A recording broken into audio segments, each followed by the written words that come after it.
Dia banyak ilmunya, pintar baca kitab, banyak hafalannya.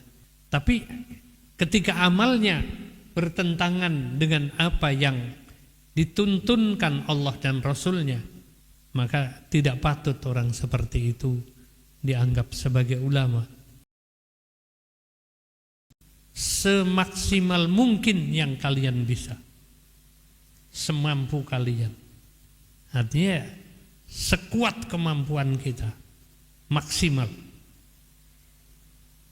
Maksimal untuk menjauhi yang dilarang Allah, dan maksimal pula untuk melaksanakan ketaatan kepada Allah Subhanahu wa taala. Melaksanakan apa yang diperintahkan dan disukai oleh Allah Subhanahu wa taala. Barulah kalau orang yang takwa seperti itu bisa kita sebut orang pintar. Orang alim kan orang pintar. Orang pintar yang mana? Yang ngerti untuk apa dia hidup dan bagaimana seharusnya dia meraih keridhaan Allah dengan memanfaatkan segala fasilitas yang Allah berikan dalam hidupnya. Innama yakhshallaha min ibadihil ulama. Yang paling takut kepada Allah di antara hamba-hambanya, itulah yang disebut ulama. Orang yang berilmu yang sebenarnya.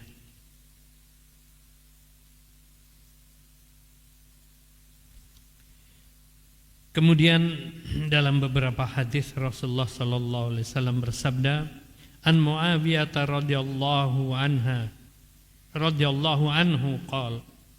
qala Rasulullah sallallahu alaihi wasallam, may yuridillahu bihi khaira yufaqqihhu fid din. Muawiyah radhiyallahu an berkata, Rasulullah sallallahu alaihi wasallam bersabda, siapa yang dikehendaki oleh Allah kebaikan, maka dipandaikanlah dia dalam mengerti agamanya, memahami agamanya. Faqih fid din, tafaqquh fid din. Orang-orang yang tandanya seseorang itu dikehendaki menjadi baik oleh Allah Subhanahu wa taala, nasibnya pun baik, dijadikannya orang itu memahami agamanya. Memahami itu bukan sekedar mengerti. Memahami itu mengerti dan mempraktekkan, mengamalkan ilmunya. Hari ini betapa banyak orang yang oleh masyarakat digelari tokoh agama. Ada ada ustadz ya, ada kiai, ada macam-macam lah ya. Ada apa kalau istilah di timur itu tuan guru, ada guru tua dan lain sebagainya ya, yang dituakan. Dia banyak ilmunya, pintar baca kitab, banyak hafalannya. Tapi ketika amalnya bertentangan dengan apa yang dituntunkan Allah dan Rasulnya, maka tidak patut orang seperti itu dianggap sebagai ulama. Dia bukan orang yang memahami agama. Dia hanya mengerti saja ilmu agama. Berapa waktu yang lalu beredar ada apa namanya? Ya tulisan lah di Google atau di YouTube ya. Cerita tentang seorang termasuk ulama Indonesia pergi dari Afrika ke Afrika Selatan, ketika kembali sepesawat dengan seorang ibu dari Jerman, yang ketika tahu orang ini baca Quran, ibu ini suka nyambung di pesawat baca Quran, ibu ini nyambung, bule orang Jerman, udah cukup tua waktu itu, umur 60 lebih sudah. Dan akhirnya dialoglah dua orang ini. Dialognya bahasa Arab. Jadi si bule ini pintar bahasa Arab, ibu ini pintar bahasa Arab. Dan si ibu tanya kepada orang yang tadi baca Quran, "Ya Ustadz di sini, engkau hafal Quran apa enggak?" "Engkau hafal berapa juz?" "Tidak hafal 30 juz." Ibu itu menyatakan, "Saya hafal 30 juz Quran." Jadi dia hafal Quran 30 juz. Karena memang Allah yang membuat Al-Quran itu sebetulnya dengan iramanya, dengan pilihan katanya, dengan pilihan huruf-hurufnya, bahkan semuanya terpilih. Enak iramanya, enak syairnya, bagus syairnya, dan tinggi maknanya, sehingga menarik bagi orang yang mengerti bahasa Arab untuk menghafal Al-Quran, menghafal kalimat-kalimat Al-Quran.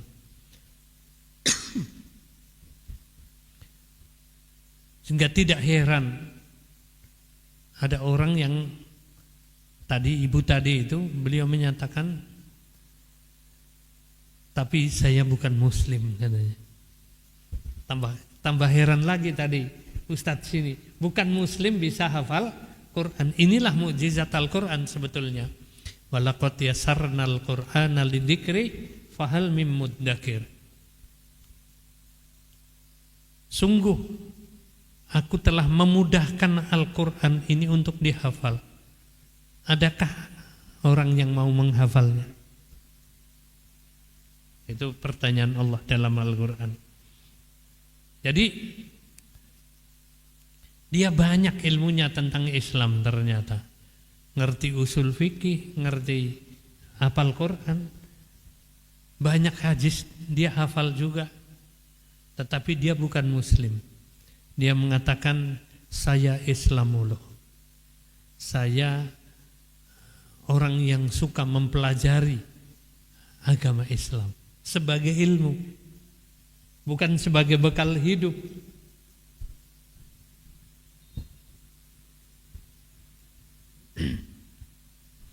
Karena memang Al-Quran atau Islam ini baru menjadi hidayah kalau yang mendapatkannya orang yang beriman atau orang yang bertakwa.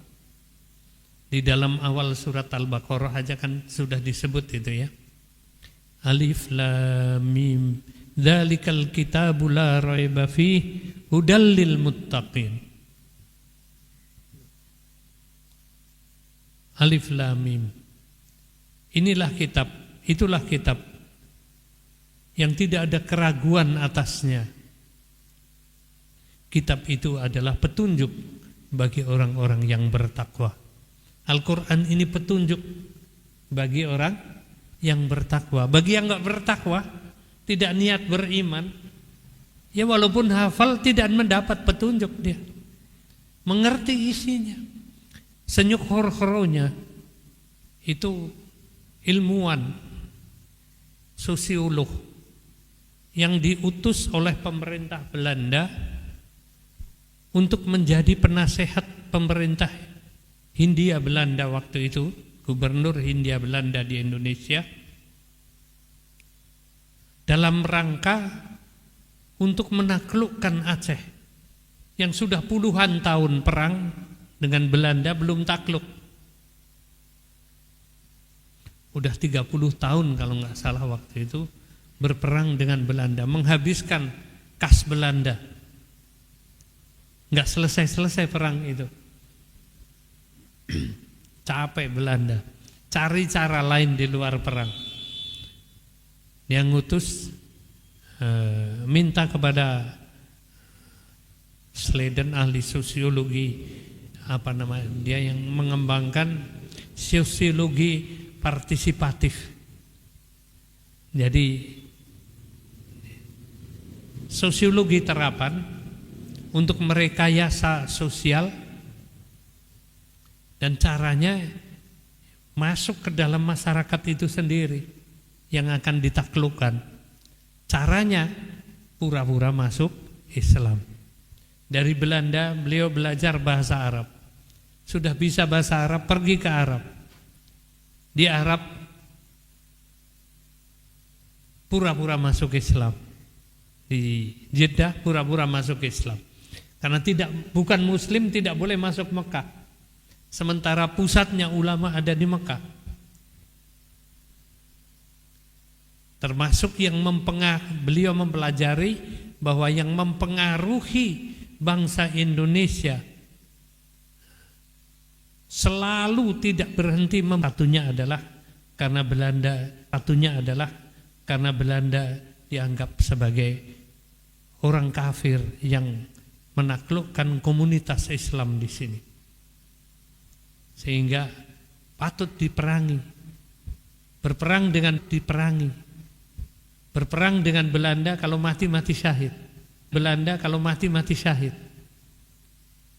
Ya, ini bagaimana cara menaklukkannya? Tentu harus memecah Islam. Beliau memecah belah kaum muslimin dari dalam. Kalau dari luar enggak selesai-selesai. Pendek cerita, beliau kemudian berguru kepada banyak ulama, cari kenalan, dan yang lebih utama mencari pelajar-pelajar Indonesia. Dulu masih disebut Indonesia. Dulu masih disebut pelajar Melayu. Belum ada negara Indonesia ya. Yang ada Hindia Belanda. Jadi cari orang Jawa atau Melayu. Dan yang belajar di Mekah, untuk nanti mereka kembali ke Indonesia akan menganggap Senyuk Hurhronya ini kawannya, sahabatnya dalam urusan agama, yang akan memperjuangkan kaum muslimin kepada pemerintah Hindia Belanda. Padahal dalam hati Senyuk Hurhronya dari awal memang ingin mengetahui Islam, berkenalan dengan tokoh-tokoh kaum muslimin, tujuannya untuk menaklukkan kaum muslimin agar bisa diatur oleh pemerintah dan dijajah oleh pemerintah Hindia Belanda. Senyuk Hurhronya kemudian 7 tahun tinggal di Mekah. Dia hafal 15 juz Al-Quran, belajar banyak tafsir, belajar macam-macam lah kepada ulama di sana. Sepulang dari Mekah langsung ke Batavia dan menjadi penasehat pemerintah Hindia Belanda. Salah satu sarannya adalah supaya tidak banyak pemberontakan di sini, hendaknya pemerintah Belanda mendukung kegiatan pribadi orang Islam. Islam sebagai kegiatan pribadi, Islam sebagai kegiatan ubudiyah. Sementara Islam sebagai sistem, apalagi sistem kemasyarakatan, sistem pemerintahan, hukum dan lain sebagainya, itu harus diputus. Jadi yang menghidupkan ritual-ritual pribadi didukung, tapi yang menghidupkan, membangun sistem keislaman itu harus dibasmi. Seperti itu. Itu politik Belanda setelah Senyuk Hurhronya di sini. Sehingga kemudian pemerintah Hindia Belanda membangun masjid-masjid besar di tiap kabupaten. Itu didukung, dibangun, bahkan dibiayai oleh Belanda. Masjid besar Banda Aceh yang megah itu sampai sekarang, yang kena tsunami enggak apa-apa, itu bangunan Belanda, bukan bangunan rakyat Aceh, bukan bangunan Raja Aceh. Karena sebelumnya masjid itu malah dihancurkan oleh Belanda, oleh Jenderal Kohler, dibakar, yang kemudian Kohler tewas dalam perebutan masjid itu. Jadi ini bukan termasuk golongan ulama yang model gini. Dan itu sampai hari ini masih banyak. Nah, kalau kita belajar agama hanya sekedar untuk mengetahui agama, bukan untuk mempraktekkan Islam, ya nasibnya sama kurang lebih seperti itu. Tidak digolongkan, walaupun banyak ilmu kita, tidak digolongkan sebagai ulama oleh Allah Subhanahu wa taala. Karena syarat utamanya adalah yahsyallahu, yang paling takut kepada Allah Subhanahu wa taala.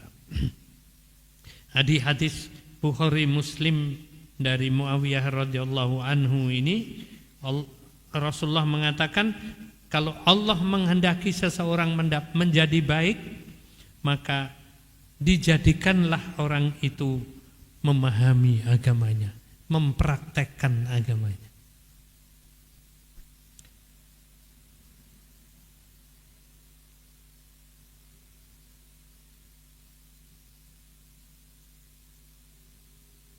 Kemudian hadis kedua dari Abu Dawud dan Tirmidzi, saya bacakan artinya aja, ini panjang.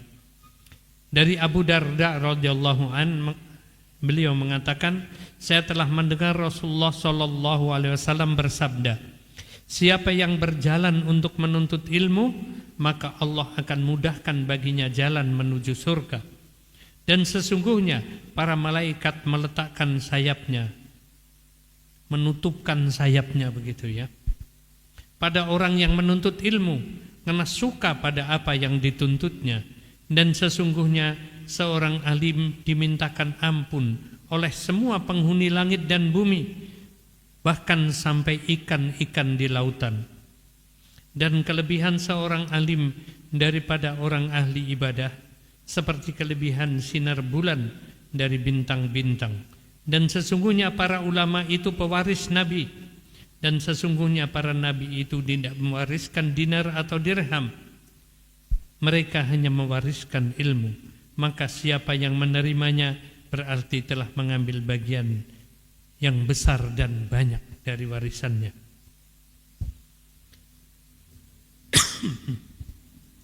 Jadi barang siapa yang datang untuk menuntut ilmu, apalagi datang ke majelis seperti ini, dalam hadis lain dikatakan barang siapa yang hadir di majelis ilmu, beda ya, misalnya lewat YouTube, wallahu alam nih hukumnya seperti apa, tapi yang jelas datang ke majelis ilmu. Majelis ilmu kumpul orang-orang yang sama-sama mencari ilmu, maka Allah mudahkan baginya jalan menuju surga. Di hadis lain dikatakan, maka para malaikat, ada yang mengatakan 70 malaikat, ada yang mengatakan 70.000 malaikat mendoakannya agar senantiasa mendapatkan rahmat dan perlindungan dari Allah Subhanahu wa taala. Jadi menuntut ilmu, hadir saja di majelis ilmu, hadir di pengajian, hadir di tempat tempat orang berkumpul, bukan untuk mencari hiburan, bukan untuk ngobrol yang gak karuan, tapi diskusi tentang ilmu, cari ilmu dan lain sebagainya, mempelajari agama untuk lebih mengenal tentang Islam. Maka dia didoakan oleh para malaikat. Ini dikatakan di sini, dan sesungguhnya para malaikat meletakkan sayapnya, artinya melindungi atau merangkulnya. Ini dirangkul banyak malaikat yang kita enggak lihat ya. Melindungi kita. Melindungi dari siapa? Dari gangguan setan.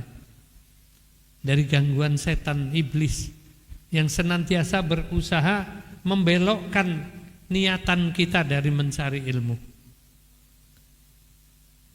Dibikin ngantuk ya, dibikin enggak dibikin jadi enggak semangat, dibikin pikirannya kemana-mana dan lain sebagainya. Tapi kalau dari awal kita memang niat mencari ilmu, ya insya Allah malaikat melindungi dari gangguan-gangguan itu. Ini yang dimaksud dengan meletakkan sayapnya. Itu artinya menghormati, ngerangkul gitu ya, menghormati, menyayangi, akrab gitu, menyukai dan melindungi orang yang mencari ilmu. Kenapa? Karena para malaikat suka pada apa yang dituntutnya, apa yang sedang dicarinya, apa yang diikutinya. Dan sesungguhnya seorang alim, orang yang mencari ilmu untuk kebaikan, akan dimintakan ampun oleh semua penghuni langit dan bumi selain manusia dan setan, ya, iblis dan manusia akan memintakan ampunan kepada Allah Subhanahu wa taala. Kita semua manusia yang tidak maksum. Artinya tentu punya dosa. Kita semua punya salah dan dosa. Dan ya, untuk menghindarkan dari hukuman di akhirat, kalau bisa dihapus dosa kita ini, para malaikat dan penghuni langit dan bumi ini memintakan ampunan sepanjang kita sedang mencari ilmu agama atau ilmu yang bermanfaat, ya. Dimintakan ampun oleh semua penghuni langit dan bumi, bahkan sampai ikan-ikan di lautan sekalipun. Jadi ikan-ikan di lautan itu ikut memintakan ampun kepada kita yang mencari ilmu dengan sungguh-sungguh tentu. Kemudian kelebihan seorang alim dari ahli ibadah, orang yang ibadah saja, pandai zikirnya, suka berhalwat, uzlah, baca Quran sendiri terus gitu. Ya itu udah lebih baik daripada maksiat tentu. Lebih baik daripada melakukan kegiatan yang tidak ada manfaatnya. Artinya itu sudah baik. Tapi cuma digambarkan perbandingannya dengan orang yang mencari ilmu, orang alim, ibadah yang sama, yang diikuti dengan ilmu, yang didasari dengan ilmu yang kuat, makin tinggi ilmunya tentu makin besar pahalanya. Beda pahalanya orang yang sekedar melaksanakan ibadah dibanding yang ibadah dengan ilmu, dengan memahami. Sholat 5 waktu betul, insya Allah menggugurkan kewajiban kita terhadap sholat, terhadap kewajiban sholat, menyelesaikan kewajiban kita. Mengerti apa yang dibaca dengan benar, pahalanya lebih baik, lebih besar. Mengerti artinya, lebih besar lagi pahalanya. Memahami apa yang dibaca, apa maksudnya, itu tentu lebih besar lagi. Seorang yang berilmu mengerti maknanya Allahu Akbar, takbiratul ihram, kalimatnya sederhana, Allahu Akbar. Bagi orang yang mengerti, tahu artinya Allah Maha Besar, selain Allah kecil. Bagi yang lebih memahami lagi, tahu semua urusan di belakang urusan kita dengan Allah. Selesaikan dulu urusan kita dengan Allah. Kita mencari nafkah karena Allah, mencari ridha Allah, bukan sekedar nafkahnya. Kita mencari harta bukan sekedar hartanya, bukan sekedar mengumpulkan harta. Kita punya tujuan lain, untuk beribadah lebih baik kepada Allah, untuk bahan mengabdi lebih baik kepada Allah, mencari ilmu untuk bahan bekal mengabdi kepada Allah. Dengan harta yang banyak, manfaatnya lebih banyak, akan memberi manfaat kepada umat yang lebih banyak. Ilmunya lebih tinggi, akan bermanfaat lebih banyak untuk orang lain, bukan sekedar untuk kumpul-kumpul harta atau untuk mendapatkan ketenaran. Kalau yang niatnya seperti itu, tentu beda sekali. Sehingga ketika takbir Allahu Akbar, orang yang alim tahu betul makna dari Allahu Akbar itu. Seperti makna yang dipahami oleh yang ucapan Bilal bin Rabah ketika disiksa oleh Umayyah tuannya, gara-gara dia masuk Islam, disuruh kembali kepada agama nenek moyangnya. kepercayaan orang Mekah atau adat orang Mekah, adat jahiliyah.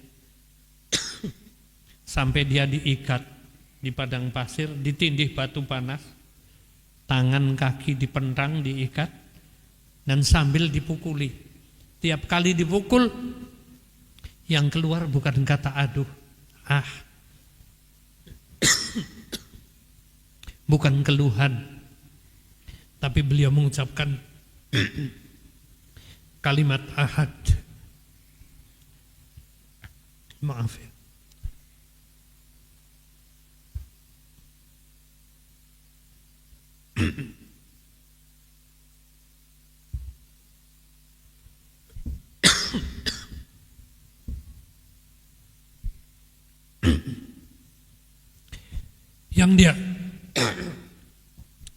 yang dia keluarkan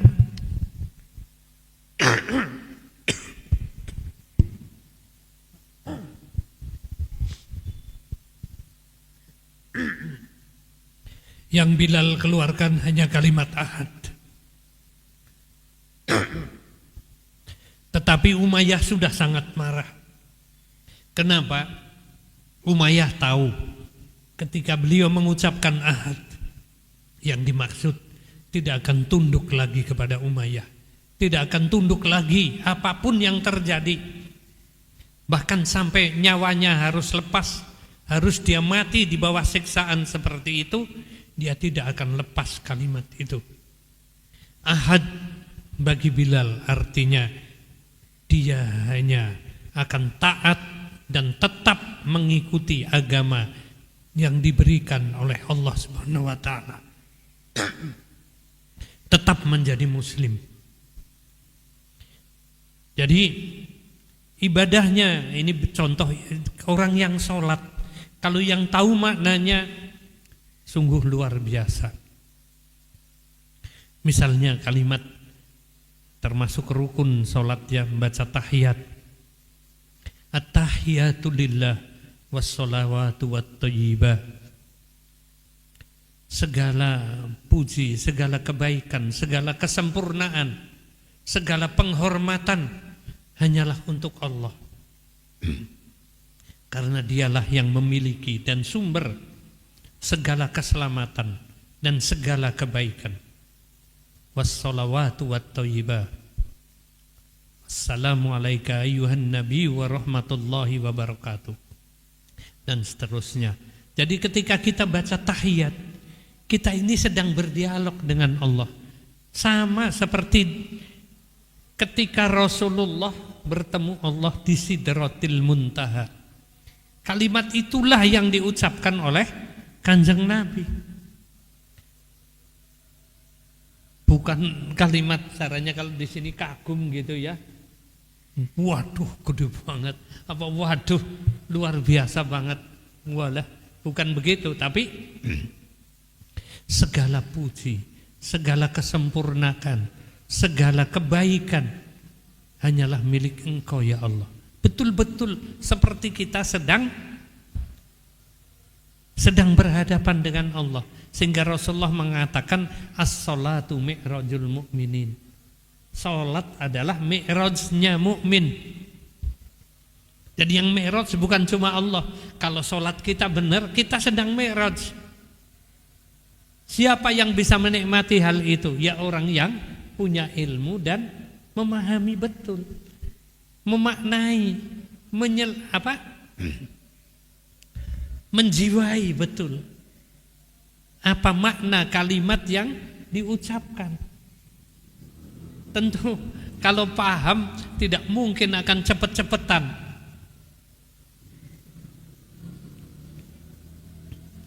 Kayak misalnya di sini ya Ustadz Toha. Kalau kita sholat di belakang Ustadz Toha, paling tidak Ustadz Toha itu 3 kali kalau lagi jadi imam kedengaran. Di sebelahnya juga kita dengar. Tahiyat itu beliau mesti 3 kali diulang-ulang sampai mantap caranya. Boleh diulang. At-tahiyatu lillah, at-tahiyatu lillah. Beliau begitu ya. Karena ingin sampai menjiwai. Ya patut kalau di sini Rasulullah mengatakan ibadahnya orang ahli ibadah biasa dengan orang yang alim, amal yang sama, perilaku yang sama, kebaikan yang sama, digambarkan bagaikan perbandingannya bagaikan bintang dengan bulan di langit. Ya bintang kan satu noktah titik kecil, bulan kan segede gitu ya. Artinya besar sekali, jauh bedanya pahalanya ya. Dan sesungguhnya para ulama itu adalah para pewaris para nabi. Orang yang disebut ulama adalah orang yang mewarisi nabi. Mewarisi apa? Mewarisi akhlaknya, mewarisi kedekatannya kepada Allah, mewarisi kebaikannya, mewarisi ibadahnya, mewarisi keyakinannya, mewarisi keimanannya. Dan mereka hidup bukan untuk mencari dunia, tapi dunia digunakan untuk bekal akhirat. Sementara ini penegasan dari Nabi, para nabi itu tidak mewariskan dinar atau dirham, hanya mewariskan ilmu. Ilmu apa? Ilmu agama. Ilmu bagaimana mendekati Allah, bagaimana menjadi hamba yang disayang Allah Subhanahu wa ta'ala. Maka barang siapa yang menerimanya berarti telah mendapatkan warisan yang banyak.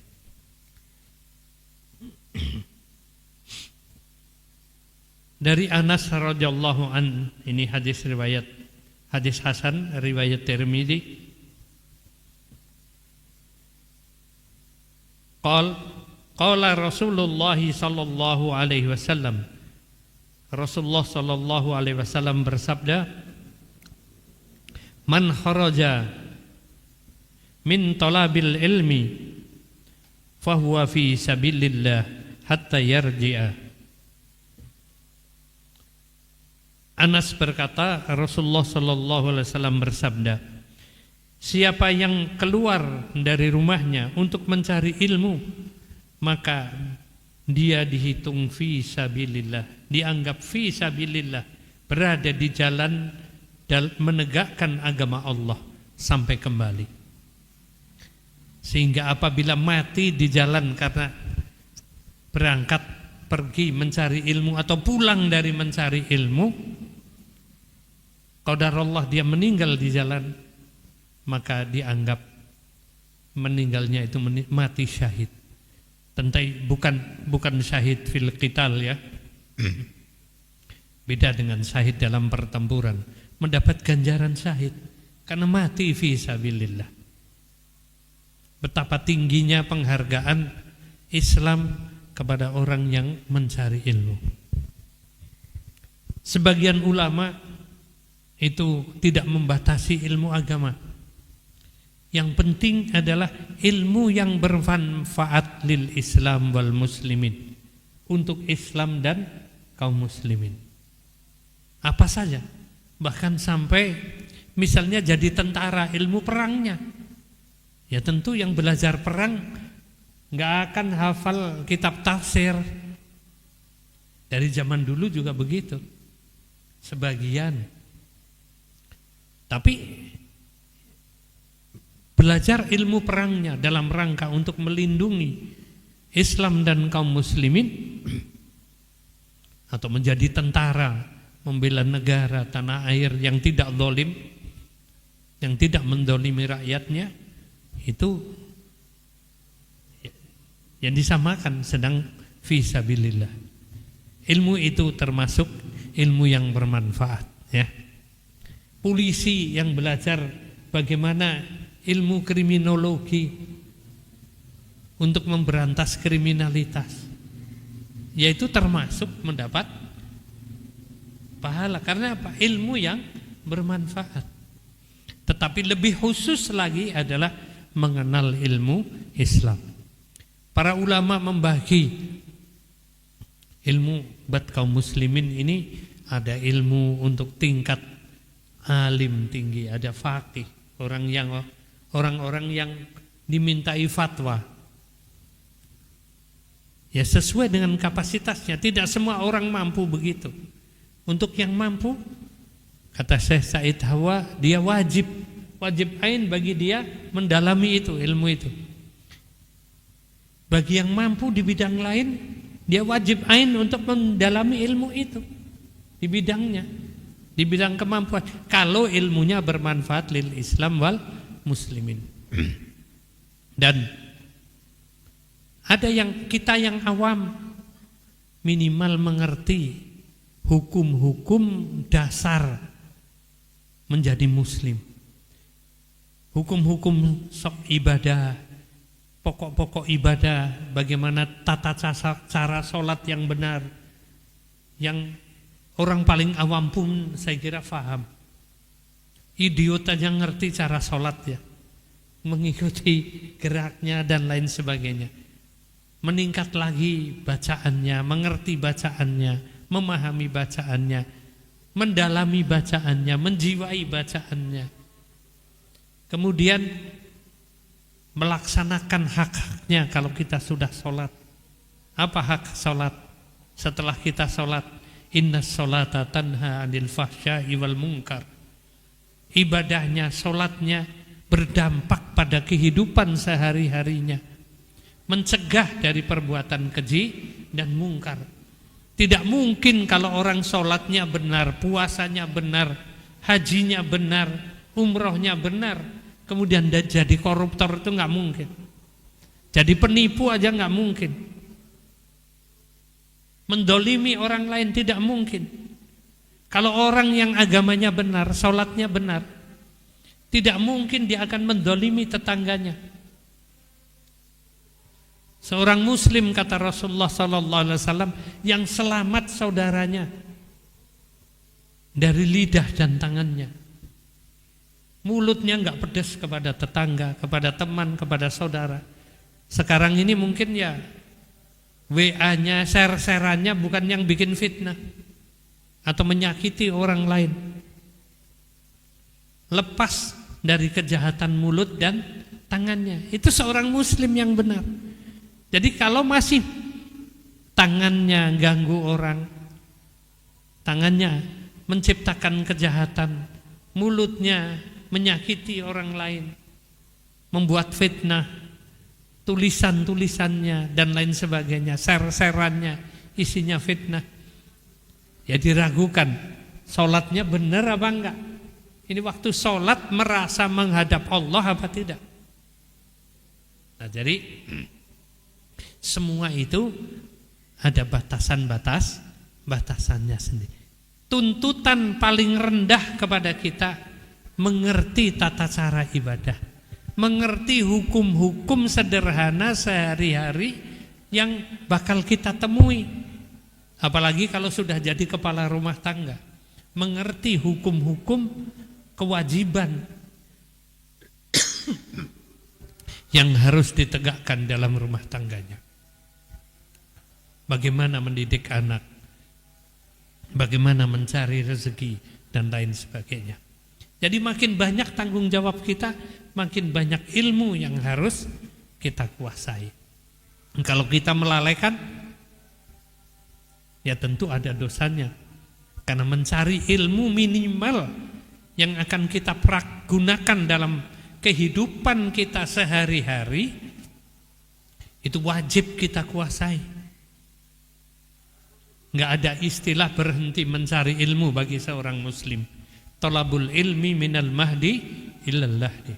Mencari ilmu itu sejak dari ayunan sampai liang lahat, artinya sejak kecil sampai dikubur. Saudara-saudara rahimakumullah, ini sudah masuk waktu Isya dan kebetulan ini ada gangguan sedikit di leher saya. Saya kira saya cukupkan dulu kajian kita pada petang hari ini sampai sekian dulu. Intinya betapa mulianya seorang muslim yang menjadi pencari ilmu dan betapa tingginya derajat seorang ahli ilmu atau ulama di dalam Islam.